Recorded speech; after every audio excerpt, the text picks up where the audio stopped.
I'm back with 3 additional killer shortcuts, completely customizable, super useful, will speed up your workflows, available with the Camtasia 22.3.0 release. So the first one I want to talk about is how you are going to scale to be 100% and centered in the canvas. So first off, the default for this is Option Z. And that will immediately bring things to 100%, as you can see up here. Super useful. So if you're zoomed in tight on something and you just want to get back to 100% and see what it looks like, again, Option Z, and you're back to 100%. The other thing that you're going to want to do is scale to fit. And I'm just going to go ahead and dismiss the tool menu and the properties panel.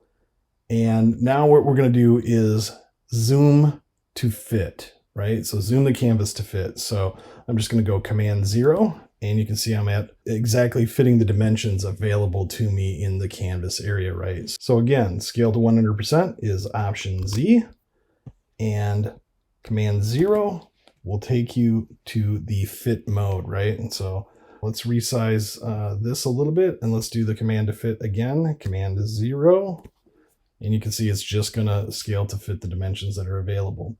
So this isn't new, but it is a complementary keyboard shortcut, and that's the ability to just center the content, no matter what its scale. Won't adjust the scale of the canvas.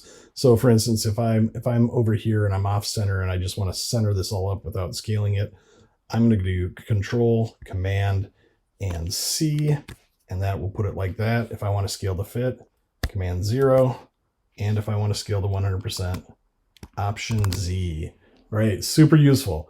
All right, one more final thing that I want to show you, and that is we're going to dive in and take a look at how to unstitch all in one stroke with a keyboard shortcut. So I've selected the piece of media. You can see there's a bunch of stitches. This actually came in from Audiate.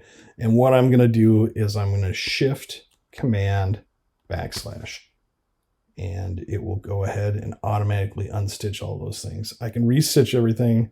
My customizable shortcut for this is Shift and \, and it'll restitch everything back up. Unstitch, Shift, Command, \. So much easier than undoing the stitches one by one.